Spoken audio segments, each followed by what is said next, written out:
The world is being conditioned for things to come. What's ahead is both dark and glorious. The mark of the beast is simply an identification system that allows you to buy or sell, to operate within society if you go along with it.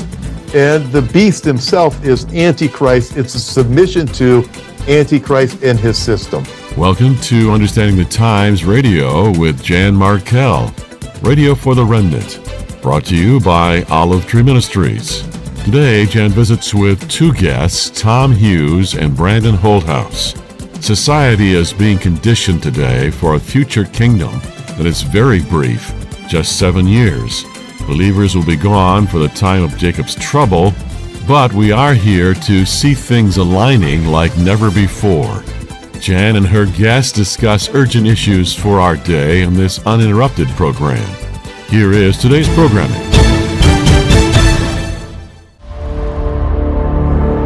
I had a conversation with my dad. He used to work for a company called Teledyne back in the early 1960s. And he was invited to a party in the Hollywood Hills. He said all the bigwigs were there, Henry Singleton and so forth. And he said an individual showed up and they're standing in the backyard looking into the city of Los Angeles. You see all these lights in the city out there and all the people that are out there. Someday, we're going to be able to control everyone.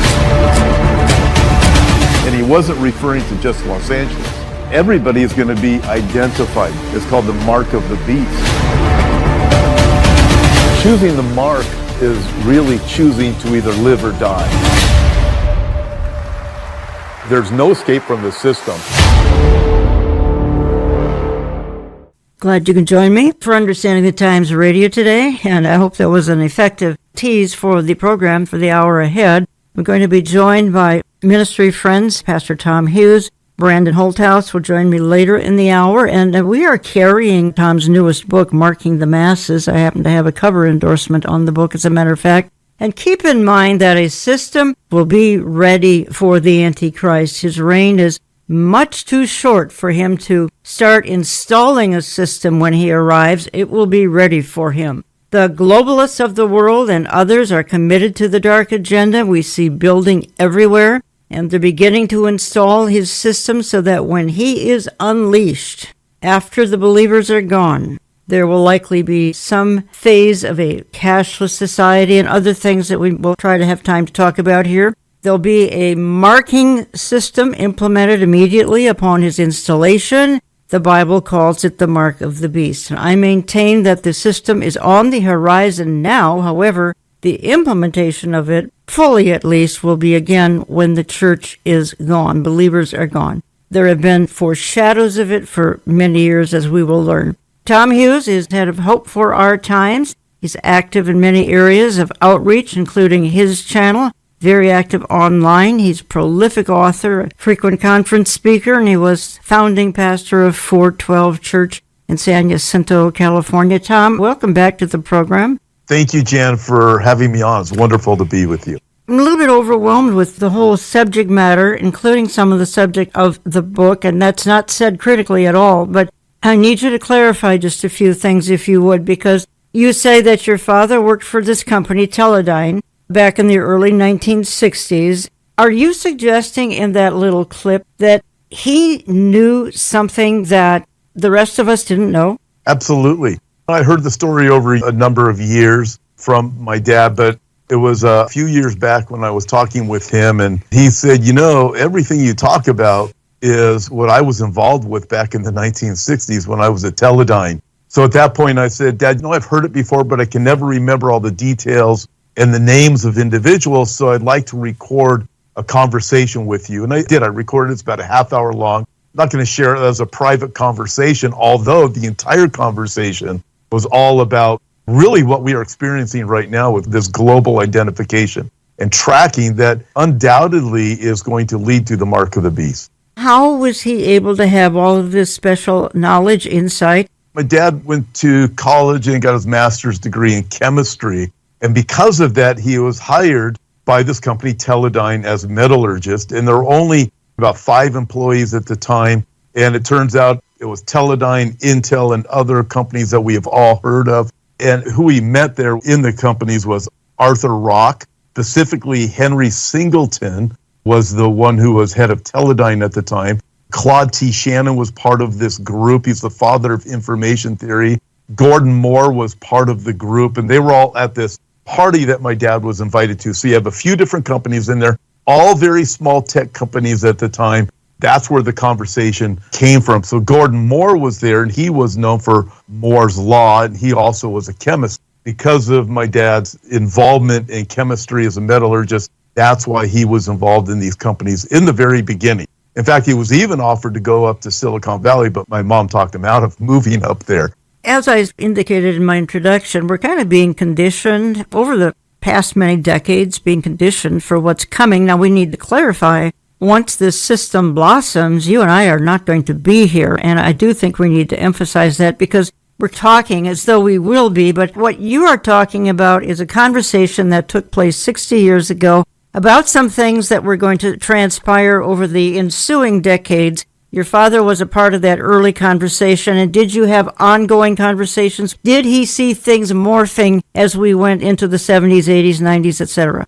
He did, but my dad went into the finance world, so he didn't pay as much attention to it. He still stayed in a little bit of contact with some of the guys, but my dad's very intelligent. So because of that, he was able to pay attention to all of the things that are going on over the years, and was able to track with them because he knew where all of it was leading, and he understands transistors and computer chips and all of that. Something I don't understand those things. He was part of that process in the very beginning. So for him to stay connected with the technology world and think it was a marvel at the same time, it came with a warning to him, especially when I started teaching Bible prophecy some 30 years ago, and then he was getting into Bible prophecy at the same time. So yeah, he's been absolutely on the forefront of this even today.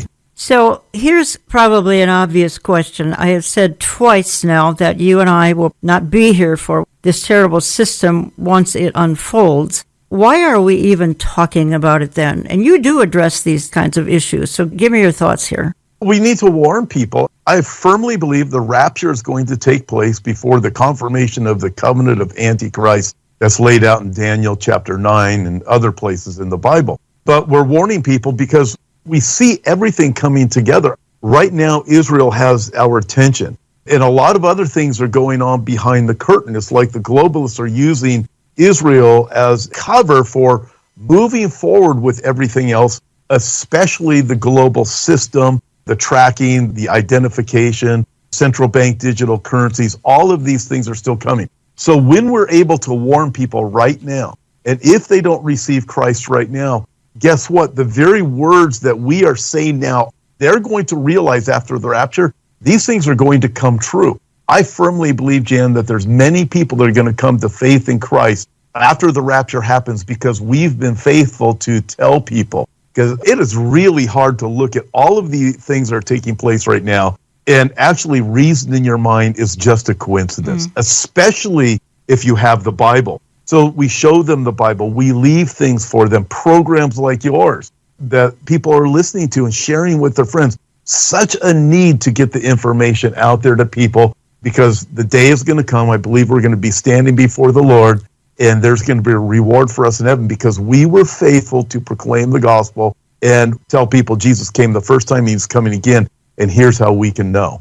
I have a few sound bites, Tom. They are of you in some other interviews, and I tried to pick out a few clips that would expand on what you and I are talking about. In this particular clip, you do bring into the conversation the digital ID that's up ahead. There's going to be central bank digital currency. In other words, what you and I are saying is that an entire system is on the horizon, could blossom at any moment. And we're just seeing little bits of it here and little bits of it there. Let me just play this short clip and come back and discuss it with you. So right now, the mark is an identification. The Bible tells us this. There's going to be this mark of the beast. The mark of the beast is simply an identification that every person has to sell that allows them to either buy or sell, or if they don't have the mark, the identification, they won't be allowed to buy or sell. What do we have? And by the way, the mark, according to the Bible, will be on your right hand or forehead. It's going to be one or the other. So you look at it now, you go, well, this is really remarkable, because all of these globalists are saying, well, everybody's going to need an ID. You're going to have a personal identification. If you do not have that, you will not be able to operate within society. You're not going to be able to go to the grocery store. You're not going to be able to pay your rent on your house. You're not going to be able to buy hamburgers, which is another story, because they're saying you can't eat meat, but that's another story. Yeah, I mean, eat bugs. If you have to be part of this system, the system is, they're telling us, digital currency, specifically CBDC, centralized bank digital currency, which is different than the other digital currencies that we've been hearing about for the last several years. What they're talking about is a digital currency that's controlled by the government, and then ultimately is going to have one authority at the top of it. These things are not a coincidence. They are all happening, and the Bible did tell us it's going to come this way. And they're telling us it's for our own good. Listen, we're going to have an economic crash, and this will keep everybody from suffering and dying, from going hungry, that type of thing, right? So we see it happening, but the mark of the beast is simply an identification system that allows you to buy or sell, to operate within society if you go along with it.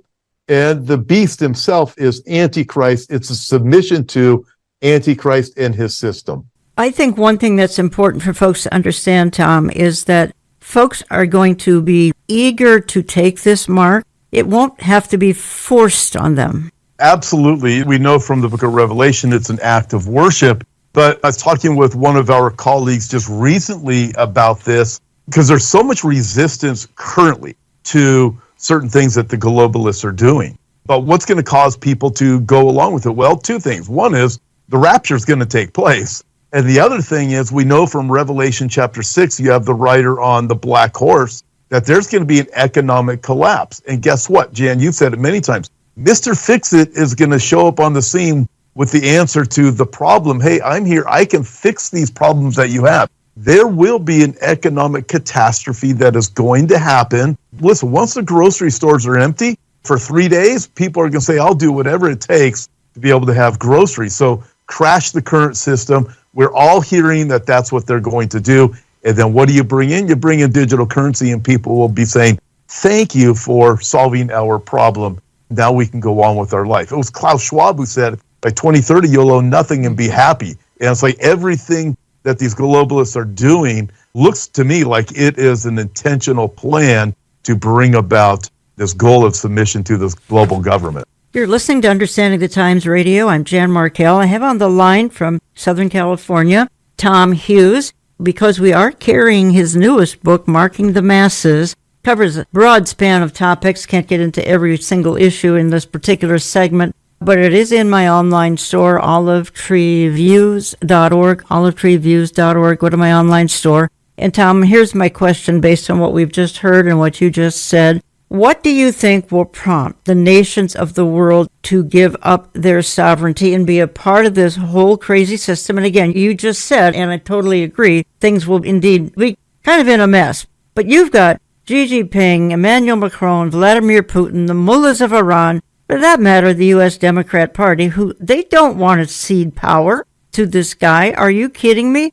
These that I just named, they're all about power and control. Will there be perhaps an international crisis that causes the leaders to cede power and bow down to this guy? Whatever that crisis is, it's unimaginable right now. There will be an international crisis. I'm convinced it will affect China and Russia, who are already not doing as well as the media would have us believe they are doing. Europe's in trouble. The U.S. is obviously in trouble. The whole world's got issues, and there are financial issues going on globally. With that, there's still another dynamic. I don't believe every world leader is going to willingly submit to this kingdom that's coming. We know we have the 10 kings, Revelation chapter 17. They give their power and authority to the beast. However, we also know from reading Daniel chapter 11, for example, there's certain areas of Jordan that are not going to submit. We know Egypt is not going to entirely submit to Antichrist. We know the Ezekiel chapter 38 battle seems to be where Russia, Iran, Turkey are operating according to their own methods. But granted, I believe the timing of that is going to be fairly early on. So we don't see a massive, like everybody on the globe is submitting to Antichrist. He's a beast. Revelation 13, who can make war with him? He does whatever he pleases almost within whatever God allows him to do. And we do know that there is a resistance that's going to build during the kingdom of Antichrist. It's a very short-lived kingdom, maximum of 7 years. But the Bible's very clear. 144,000 Jews are saved early on. And then as you continue reading chapter 7 of Revelation, what do we have? There are a massive number of people that are saved during the tribulation, so many that no man can number them, that are saved at every tribe, nation, tongue, and people. That's the Gentile world. So not everybody is going along with him, but there's such power and such deception and delusion that there are going to be, I believe, the majority of the world's population is going to joyfully submit to him and look to him to being their savior. But there will be some who will resist. Also, nationalism is a problem for globalism, and the globalists know this. And people, by nature, are always nationalistic. The Romans were, the Greeks were, all throughout history, and even today. If you're Mexican, I'm Mexican. I'm Canadian, I'm American, I'm Chinese. There is that the globalists will always have to fight against. So there will be resistance, and not everybody's going to be willing, just joyfully surrendering to the system that's coming. Well, we watch America right now. I mean, $34 trillion in debt. I don't think anybody can wrap their brain around $34 trillion, and that's the debt that this country has. Should the Lord tarry, every listener's kids and grandkids and great-grandkids would be paying that forever and ever, to the point where their own lifestyle is certainly not helped in the least. I just see it problems like that, immigration problems, on and on we could go. Many people today, at least in America, cannot even afford to buy a home anymore. They're just completely out of that opportunity. And all of this, I think, is just further setting the stage. People are getting to the point where they're saying, I give up, and somebody will come along and say, I have the answer. Absolutely. I look at it this way. The biggest concern today really isn't the technology of the mark of the beast. We know that's there. What it is the conditioning for the catalyst. There is a crisis, or I believe crises that are coming. You mentioned the borders. Listen, I believe what's happening with the borders is totally intentional, not to get people from Mexico to come across and work on the farms, but using that in order to get terrorists over, Chinese nationals over. Venezuela emptied their prisons and told the prisoners to go north and go into America. And I absolutely believe it's intentional. I believe there are really bad people in the government of the United States that have a plan to take down America. I know that's a radical statement, but we're dealing with a bad element here. And then we look at the economy. You mentioned $33 trillion. Nobody can really wrap their mind around $1 trillion, let alone $33 trillion. The collapse will come. The Bible tells us it's going to come. And these people know it. These are smart people that are running these things behind the scene. They are using these things. I believe they're using the wokeism. They're using the economy. They're using the borders. All of these things to destroy all that's good. Isaiah chapter 5 is very specific. Hey, there's going to be a time when right is wrong and wrong is right. And we see what they are doing, the gaslighting that's taking place, that's deceiving people. But this world is prepared, and especially, Jan, I believe, the Western world is being radically conditioned for what is coming, where they're going to submit to this, because I even believe the Antichrist comes out of the Western world. You bring up an interesting issue. You talk about it in your book. I've heard you talk about it in other interviews as well. You talk about the Church of Wokeism, and also at the same time, you do talk about, I think in an intriguing way, the potential role, of course, of the Catholic Church, of the Pope, etc. And again, in the last days context, playing one more clip of you, and you're talking about this, and I felt that you summed it up particularly well here, and then you included even some of the current anti-Semitic sentiment going on around the world. It kind of goes into the wokeism aspect again, because when we look at the anti-Semitic movement, now we know biblically anti-Semitism would hit these incredibly high wicked levels during the tribulation period. But I think what's being exposed right now with the anti-Semitism, that is worldwide, it is global. I believe Satan knows he's in a position, for one thing, he knows he has a little time. Yes. The other thing is, he knows he's in a position right now to exercise his power and show his true colors. And that's what he's doing. He's being exposed, but he's also doing this. He's the one that's driving this. And what we are finding out, just how many people in the world really are given over to his deceptions when we look at anti-Semitism. And the reason why I say wokeism has played a certain hand in this is because wokeism says these people over here are oppressed, and they've been taught this in universities, in schools, corporations. Let's get on the side of those who are oppressed. And the narrative, the evil narrative that Satan has used his minions on this earth to dream up regarding Israel is those Jews, they're so big and bad, they are so awful. Those poor Palestinian people, look at the poor Hamas. They wouldn't be that way if it wasn't for those evil Jews. Oh, yeah. So wokeism, the whole attitude has fed into that. Let's come along the side of the poor oppressed Palestinian people at Hamas, who are really just freedom fighters. I mean, we know it's a lie, but it's being sold and it's sold easily because this is the conditioning, and the conditioning process is increasing ever more. So, Tom, help my audience understand how what you just shared there ties into the book, Marking the Masses, and that you also believe wokeism in the church plays a role. So does perhaps the Catholic Church. Definitely, and this has been going on for a long, long time. So when we look at wokeism, it's understanding wokeism is not just about gender. It's also about the climate laws. It's about a social justice. You combine all of these different things. Now, we know they are all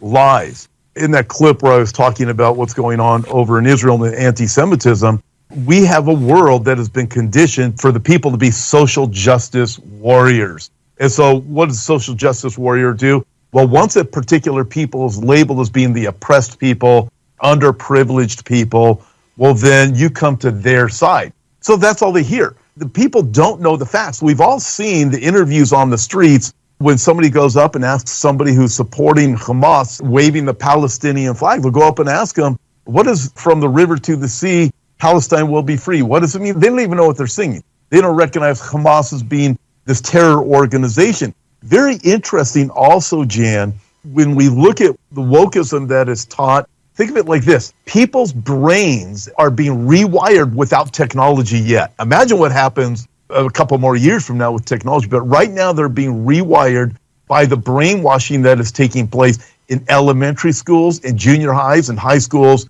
and universities for a long time.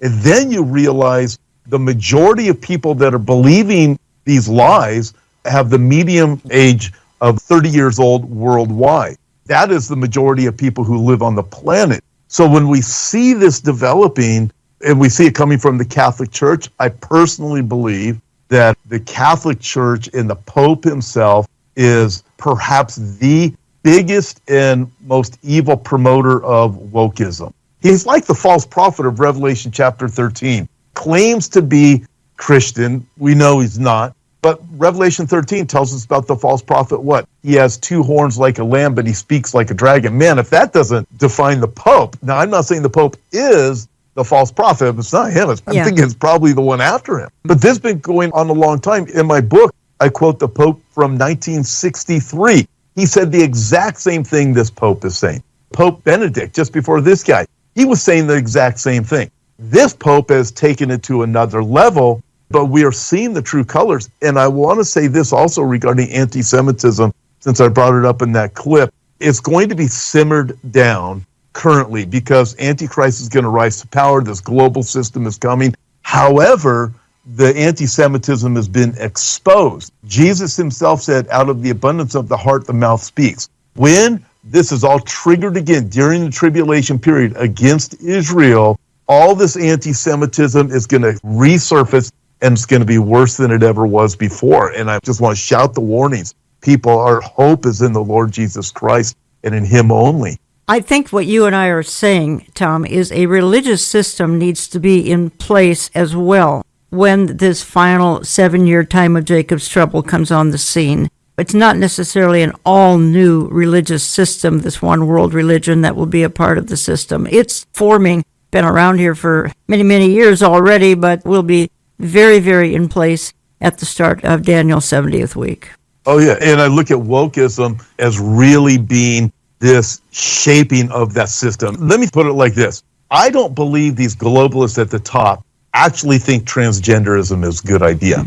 I think if they think it's a good idea for their agenda, because they're able to manipulate the masses of people, hence they go after the young people the way that Hitler did with the Nazis, start training them while they're young. I know they don't believe the climate laws that they're shoving down everybody's throat. They can't possibly believe that all of their social justice programs are good, the DEI and everything else we are hearing about. But this is interesting because in Revelation chapter 17, John is writing and he says this, "Then the angel said to me, the waters which you saw where the harlot sits are peoples, multitudes, nations, and tongues, and the 10 horns which you saw on the beast, these will hate the harlot, make her desolate and naked, eat her flesh, and burn her with fire." I find that so fascinating because just prior to that in chapter 17, God makes it clear that the 10 kings use this harlot religious system in the tribulation period to get their power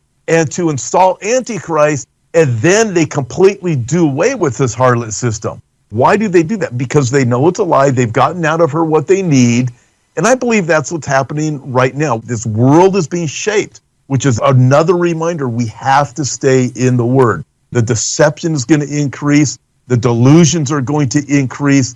Jesus warned the deception will be so great during the tribulation, if possible, even the elect would be deceived. But we must stay in the Word. We can't be moved to the left or the right. Learn more at hopeforourtimes.com, hopeforourtimes.com. Follow Tom online almost every day, or certainly many times a week. He updates things, YouTube as well, prophecy updates, interviews, other presentations. By the way, Tom, your New Year's Eve was absolutely superb. You had Pastor Brandon and David Tall and yourself. I think you were under the weather, but you did an incredible job. And that's posted to YouTube as well, perhaps to Hope for Our Times as well? Yes, that's both on the website and on the YouTube, which is called Hope for Our Times. I'm going to bring on here in the next minute or two Pastor Brandon Holthaus, and let me just set the stage before I do that. And first, let me ask you, Tom, because I think next week you're actually heading for Australia, along with Armando Gonzalez, Billy Crone, our rep Ken Michael, Pastor Brandon, Pete Garcia, and you're going to, I believe, Queensland, Australia, to the Until He Comes conference. Anybody listening in Australia, they need to know about it, but even as important, they can live stream this. Give us a commercial of about a minute here. The live stream is going to be over the top. The teaching is going to be really great, everyone. I mean, you're going to get fantastic teaching if you register for the live stream. But also know this, we're not coming away from the conference with any profit at all. All of the proceeds from the live stream are going to support a ministry called Gihon Springs, which is an outreach with the hope of the gospel of Jesus Christ through the Messianic community in Israel. It's pro-life also. You can check it out. Just click on Hope for Our Times at the events on the Australia live stream, and you'll see everything it supports. But all of the profits go there. Great cause, and the most important cause is the hope of Jesus. This world needs Jesus Christ. Where are you in Queensland, Tom? Gold Coast at, I believe it's a church. It is a good-sized facility. We're excited about it. Yeah, we're going to be there, then also down in New Zealand, too. But it's going to be a just terrific conference there. I hope everybody can join us in live stream. Anybody in Australia, if there's still room, register. We'd love to meet you guys. HopeForOurTimes.com, folks. Find out the info there. So I'm going to the back of your book, Tom, and I'm just reading a paragraph. And it says, should the world fear the future? Well, you and I, we don't have to, but let me read what this says here. It says, marking the masses is a wake-up call to believers and unbelievers alike regarding an agenda that was set in motion by an elite group one night, 1961, overlooking Los Angeles from the Hollywood Hills. You say, since that night, at the dawn of modern computerization, the plan to enslave society, has been woven into every aspect of our lives. Today, 60 years later, the pieces are now in place, and the catalyst to trigger the rapid and conclusive collapse of the world as we know it is about to begin, and you're already a part of it. Now, Tom, that sounds a little bit ominous. Why don't you just give some assurance that listeners don't have to be afraid? You don't have to be afraid if you know the Lord Jesus Christ. And also, Jan, I specifically wrote the book and designed it for a witnessing tool that people could share it with their friends. And even though I've been a pastor for 30 years, I didn't want it to come across as a religious book. So I wrote it in a way that wasn't too religious, that would scare the non-religious away. I wrote it in a way that the non-believer would totally connect with it. It's hard to ignore the facts that are in there. And I really wanted the believer to be able to learn from it, but the believer to be able to hand it to their friends and say, hey, you got to check this out, because it will be a wake-up call. And I do believe that people will come to faith in Christ because of some of the things in the book that lead them to the gospel itself. And we also have the gospel in the book for that purpose. I think the real wake-up call is going to be millions missing, maybe even 1 billion missing. Absolutely. Listen, when that rapture takes place, people are going to know, wow, this is what my friend told me about. Yep. And this is why we need to be so faithful, folks. We can see the finish line, and we want to do as the Apostle Paul said, we want to run as hard and as fast as we can. Now is not the time to quit. Now is not the time to give up. Now is the time to say, we can see it, let's roll. And Jesus is going to call us home. It could happen at any moment. I think some of the events, even of the last 3.5, 4 months, tell me that it's no longer a minute to midnight, Tom. I think it's about 10 seconds to midnight now. Watching things line up in the Middle East, watching Israel become the goat of the whole world, etc. I think it's a new day. And I think we've been in a run-up to the tribulation for the last few decades. And now we've got the run-up here in the last few minutes. Joining us now for the balance of the hour, Pastor Brandon Holthaus, Rock Harbor Church, Bakersfield, California. Welcome back, Pastor Brandon. Thank you, Jan, for having me. It's always a pleasure to be on with you. You've heard our little discussion here with Tom Hughes and myself. Just give me your feedback on it. Tom's spot on, and what we're expecting in 2024 is a lot of black swan events and possible created crises that they're manufacturing to get their agenda in place. With everything that Tom said, 2024 is going to be a pivotal year on a lot of issues, whether you're talking about central bank digital currency, a collapse of the economy, or the hatred foisted towards Israel. I think we should expect, as prophecy students, to see a lot of changes very quickly in this next year. Brandon, you and Tom have been spending extensive time in Israel, and I mean since October the 7th. Of course, you were in Israel many times before that. It's just a whole new picture now since early October of 2023. I've talked with you on a few occasions, emailed many occasions as to the fact that you are both spending time. You're just back again. You were with me perhaps a month ago, and you've just gotten back at that time as well. You're really on a mission of mercy over there, and I want some feedback from both of you. Tom, let me start with you, because I'm perceiving that America is in a rapid turning on the nation of Israel. Let's be honest, American policies are pro-Iran. That sounds like lunacy, and it is, but America's policies are pro-Iran. They are not pro-Israel. How do you see the people of Israel responding to that? And I've heard your interviews on a few other places, including YouTube, and I know the answer to that, which is shocking, but please take that question and handle it for me. It's a strange thing. In fact, Brent and I had this great conversation when we were in Israel and a few times since. There's an openness in Israel right now to hear about Jesus, but there's also this strange delusion with so many people in Israel that think Biden is wonderful. The lies are coming out of the White House, and it is, hey, look at the right hand over here. We are really taking care of you, while they give billions of dollars to Iran. So there's this deception that's going on. But U.S. has been against Israel for a long time. We think back to the time of the Obama administration. They were trying to interrupt the election of Netanyahu back then. And we look at what's going on in Israel right now. The Biden administration, I don't care what anybody says, is not favorable towards Israel. It's a game, and Israel is being manipulated. They're in a very bad position. They count on weapons and ammunition from the U.S., and they're really being controlled by the U.S., and it's absolutely awful what we are seeing. But everybody ignores the fact that we've given billions of dollars to Iran. What has Iran done with those billions of dollars? Oh, they funded Hezbollah, Hamas, the Houthis, everyone else. Brandon, you feel that a showdown is coming between the U.S. and Israel. I have heard you say, of course I agree with you, Israel needs to stop depending on America. That's so hard because we help her with the Iron Dome, we help her with weapons, etc. When I hear you say that they need to stop depending on America, then she's heading almost for total isolation. Give me your thoughts here. What we see in the last few months, and Tom and I have seen this on the ground, is America has really turned a corner on Israel. It's not backing Israel. And let me explain this. It seemed like America was getting rid of Hamas. And it seems like it was on the same ticket as Israel. But the issue of why the United States wanted to get rid of Hamas is so that they could reinstall the Palestinian Authority to run Judea and Samaria and the Gaza Strip.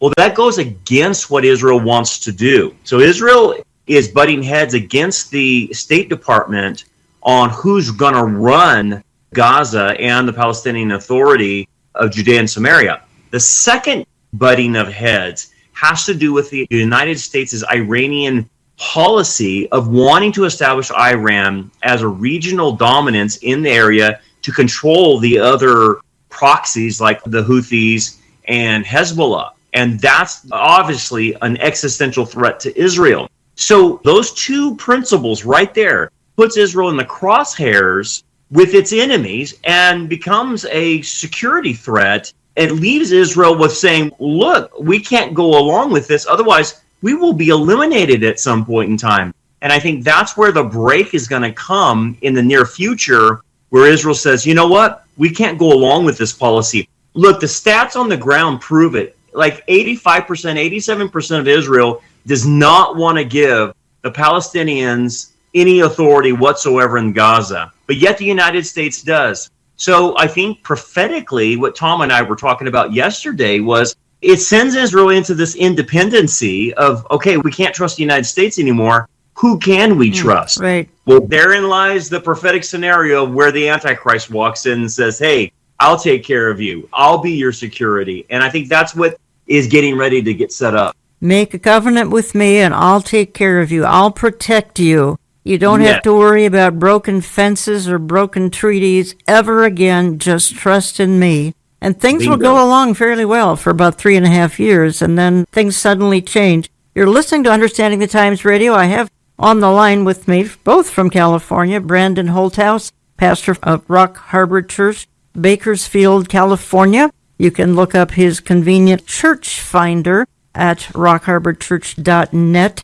And Tom Hughes, who is just sort of retired from being a pastor full-time, 412 Church. He's heading Hope for Our Times, hopeforourtimes.com, literally traveling the world trying to make sense of our times, which is getting more and more difficult. Tom, let me address this to you. I think that there still is the illusion, and I think it perhaps is a delusion as well, that the world is clamoring because, again, these supposedly innocent civilians, and some of them are quite innocent, but in Gaza there are probably a huge majority, as much as 80%, that actually did side with Hamas. Am I right there? Absolutely. And it's not just in Gaza. You start looking at Judea and Samaria.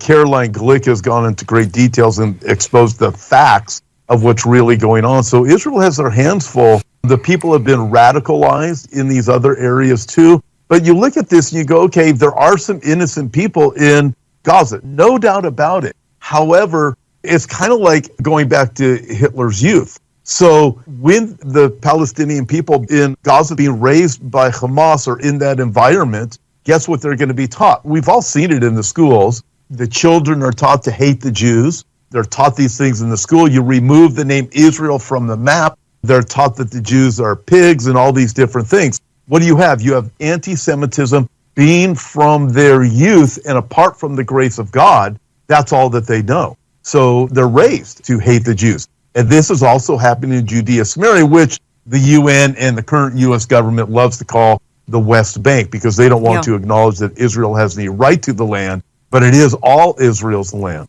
Brandon, you've done this twice now. You're actually delivering some very practical things to the Israelis. I think in some cases they're looking rather astonishingly at you and saying, why are you helping us? Help us understand exactly what you're doing and this response. What we have been doing in the last 100 plus days now is we had contacts on the ground there in Israel in the certain units through Messianic believers. They have been telling us what their units need because a lot of the reservists don't have the equipment to fight this war with Hamas or Hezbollah or whoever. So they have been telling us, hey, we need bulletproof vests, we need helmets, we need rain jackets, we need knee pads, we need scopes for our guns, we need night vision.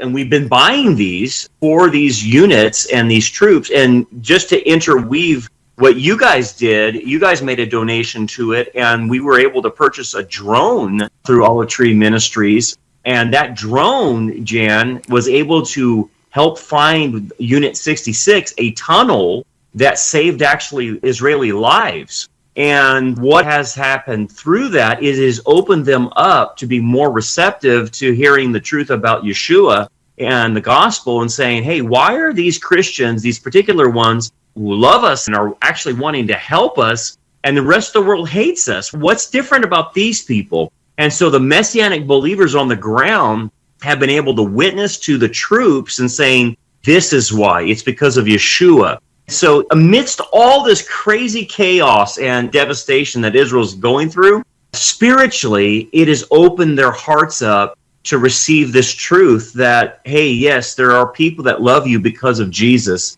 and maybe you need to know him. So it's been really neat to see that. There isn't sort of an instant revival going on, but I'm told by you and others, Amir Sarfati and others, that at least folks in Israel are starting to reconsider the whole concept, if I can say it this way, of God and his provision and protection. Am I right? Absolutely. And the stats prove it. The younger generation is going towards being more religious in their approach rather than what we see in America. So it is actually happening. There's a return back to God as a movement as a whole in Israel. So it's a neat thing to see. And perhaps this is God's way of trying to get their attention and trying to get things moving so that they don't miss the rapture. Tom, your perspective on this? Absolutely, Jan. Both Brandon and I, we had an amazing time when we were there. There was an opportunity that we had to pray with a gentleman whose son is still a hostage as of today. It's a very sad story, but his son was at the concert with 4 of his friends, 2 girls and 2 guys. The guys come down in the ultralights. They start shooting at all the people. They got in a car and fled. Their car was shot at. Somebody was killed in their car, and the car was shot up. It pulled over, stalled out. 3 people ran to the right.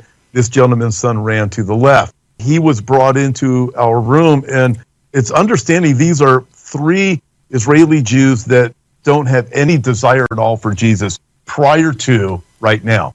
And bring into the room this dad whose son is a hostage. You imagine the horror and the pain and the suffering he's going through. And he gave his story. And then this is amazing, Jim. I've never seen this happen before. This room full of Jews and pastors asked us to pray, and we prayed in the name of Jesus, laid hands on this man, and they even asked when we were done if we would continue to pray, knowing we're praying in the name of Jesus. And Brandon and I, we are both at a studio later on. It was the same day, and brought before us were, I think it was 10 Messianic pastors, Brandon, that we got to meet and hear. It is an incredible thing that's happening, which leads me to believe, Janice, I'm watching this, we are so close to going home with the Lord. I believe God is using these things right now, the horrible things that are happening, to prepare Israel for their Messiah, because we know there's a massive turning in Israel to the Messiah during the tribulation. But right now, he's even saving people. Brandon Holthaus, how can my audience participate financially in what you're doing in Israel? Go to rockharborchurch.net, go to our giving tab, and then you'll see on that tab a way of blessing Israel. And there's several things that you can scroll down, but go to the giving tab of Blessing Israel. And what that will do is that money goes directly to the ground, to the IDF guys, the soldiers. We're now starting a fund for the families that have been displaced, that don't have any homes. And then know this, that money that goes to buy a drone, a helmet, a backpack, whatever for them, then the Messianic believer delivers the gospel messages and tells them, this is why. It's not just a social justice thing. It is we're using the equipment as a springboard to share the gospel. And that's how you can help. You're listening to Understanding the Times Radio. Jan Markell. I have on the line, both from Southern California, Brandon Holthaus, pastor, Rock Harbor Church in Bakersfield, California. Learn more at rockharborchurch.net. Tom Hughes, just stepped down, senior pastor, 412 Church in San Jacinto, but he is running Hope for Our Times, hopeforourtimes.com. Very active book writing, conference activity, online activity, much, much more. His channel, Christian Television. Gentlemen, I've got a few minutes left here, and I want to touch this very sensitive subject. I'm suggesting we can be quite frank here, but some people have taken what I'm about to talk about too far, and that is it would appear that the Israeli military, some within military and perhaps intelligence, were quite reckless and even irresponsible when it came to the October 7th disaster. There were some who were warning of it, warned their military superiors that something very strange was going on in Gaza. It appeared that they were planning exactly what happened October 7th, and the military higher-ups said, well, I think they suggested you're imagining things. They didn't take it seriously. They did not follow through. Apparently that mindset did not get all the way up to Benjamin Netanyahu. Brandon, give me your perspective on this. I've heard you talk about it. We need to be blunt. It's very tough to even hear about. I don't know what to say about Finkelman, Barr, Halevi, and Halevav. These are the guys, the intelligence and the Southern generals that were warned repeatedly over and over again for the last 5 months, even the morning of, and they blew it off. And like I was telling Tom, one of the things that came out of this is perhaps their wokeness, like our woke generals. They blew it off, many of them said, because that would never happen because we're giving economic prosperity to the people of Palestine, and they would never, never think about attacking us. And then at the same time, Caroline Glick revealed this, and Halevav, one of the Southern generals, his family was working all of last year to upset Netanyahu and destroy that coalition that had been duly elected in Israel. And again, I'm not connecting to Halevav, but his family was involved. When you start adding all this together, there's some gaps there. How is it that these generals and intelligence sources ignored the warnings? Honestly, Matt, when it's all said and done, somebody's going to have to be accountable for this because a lot of people got killed. Is there any supernatural component to what you just said, Brandon? And then, Tom, I want your perspective on the supernatural component. But, Brandon, you start. Well, I think definitely the God of this world, Satan, will blind people's minds. And we all know that when you suppress the truth, you go crazy, according to Romans 1. When these guys suppress the truth over and over again, you start losing your mind. It doesn't matter who you are, whether you're a Jew or a Gentile. With this suppressing of information, they had to come up with a false narrative. And I think that false narrative has led to a major catastrophe in Israel's predicament. And it sets them up for more problems. If Israel's military continues to think like this, they're going to be so messed up by a Gog of Magog invasion, by a Psalm 83 invasion. They will have to fall into the hands of the Antichrist. So I think the spirit of Antichrist was working through this is where I'm ending up at. Tom, give me your thoughts on this. Interesting. I got a text from someone over in Israel yesterday. I won't mention their name. It basically said we have victory in Gaza. We know we have that now secured. A little bit more work to do there. They're looking for hostages. But then he said someone has to control Gaza, and he said it will not be us. In other words, it will not be Israel. We're not going to do it. So they're set up for that leader. And I don't think it's a coincidence, Jen, on this supernatural level that what's happening has happened in Israel on October 7th and right now. It's reminiscent of Samson from Judges chapter 17. What does he do? He's feeling very powerful. No one can defeat me. Where does he go of all places? He goes to Gaza. He leaves Gaza with the gates. And where does he go? He ends up with Delilah, where he's lulled to sleep. He thinks he's powerful. His eyes are gouged out. And then we know what happened from there. So it's not a coincidence. Israel is in a spot, but I do believe that God is moving in Israel and he's moving them to the place of repentance and surrender to him. And God is a prophetic calendar, and we are watching this calendar move. It's like it's moved to the next day, and we are so close. But God is the God of Israel. Brandon, you want to sum things up here. Is there something in your travels to Israel, your conversations over there, that's urgent that we're overlooking here? If so, you've got at least 2 minutes for that. I think what I would say to remnant believers out there, now is the time to take your stand for Israel, because the church is failing in this stand. The church is deciding to take a neutral position. Yes. It's taken a cowardly position, because now standing for Israel is a dividing point. And Tom and I have talked about this. And there is no neutral ground. You must be on the side of Israel. Not that I support their military moves or their political moves, but I support the Jewish people. I support their right to the land and their right to exist as a free people. You have to take that stand. And what's happening, Jan, churches are backing off on this. Man, if the church is not going to support Israel, then who will? The concern that Israel has had and voiced to us, even through the Israeli consulate, is where are the evangelicals that used to support us? Especially among the younger evangelicals, they're not there. I'm talking about the people, Jan, that believe like you and I and Tom do.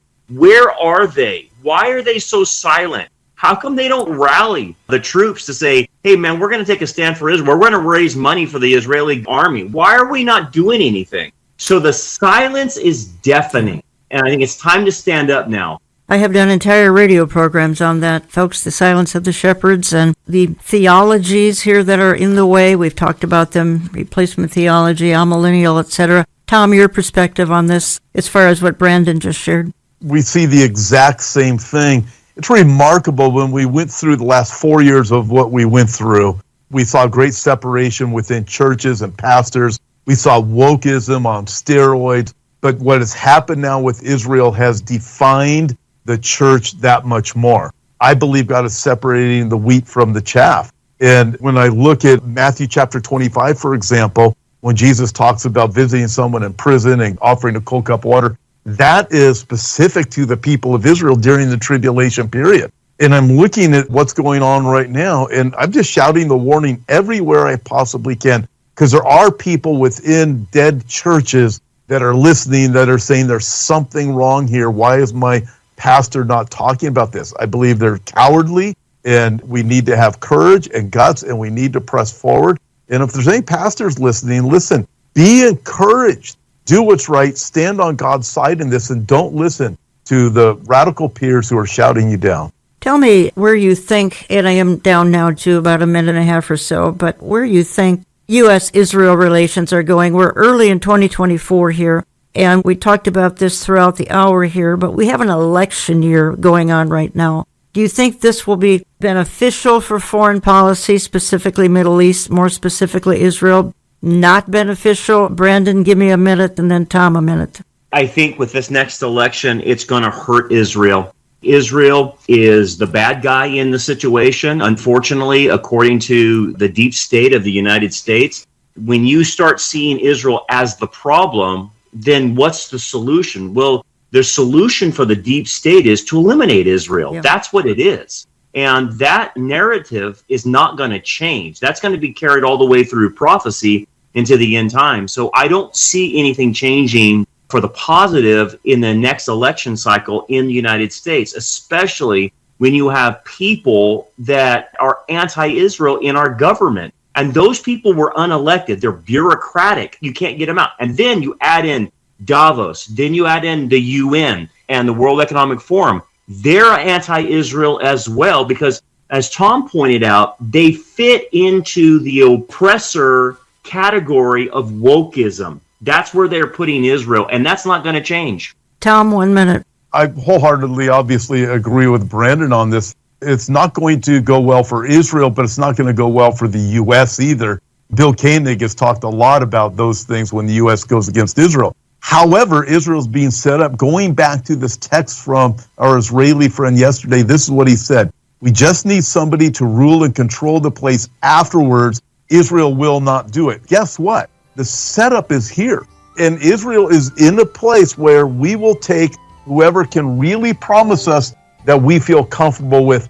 This is coming like a freight train, and right now, the U.S. is driving this thing with these globalists. Gentlemen, thank you so much for what you're doing, from your writing to your work in Israel, and all that both of you are doing online is just simply awesome. Again, the book, Marking the Masses, it's in my online store, olivetreeviews.org, olivetreeviews.org, and you can call my office as well, get on our newsletter list. That conference in Queensland, Australia, February 2nd, 3rd, and that would be Tom Hughes, Mondo Gonzalez, Pete Garcia, Billy Crone, Ken Michael, who is our rep, Brandon Holthaus. You can stream it, hopeforourtimes.com. Again, February 2nd, 3rd, Queensland. I believe then you're going to New Zealand, am I right? Yes, and with Australia, we don't get any profit from it. All the proceeds for Livestream go to Israel to support the Messianic cause there too.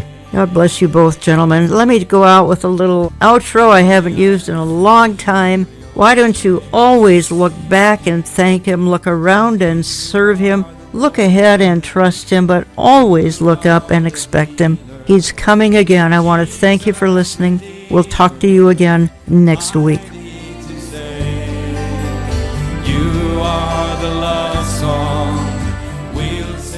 Contact us through our website, olivetreeviews.org. That's olivetreeviews.org. Call us Central Time at 763-559-4444. That's 763-559-4444. We get our mail when you write to Olive Tree Ministries and Jan Markell, Box 1452, Maple Grove, Minnesota, 55311. That's Box 1452, Maple Grove, Minnesota, 55311. All gifts are tax deductible. We hope you will be salt and light in this darkening world. The prophets of old longed to be a part of this generation, for they knew the orchestrated events would tell us that all things are falling into place.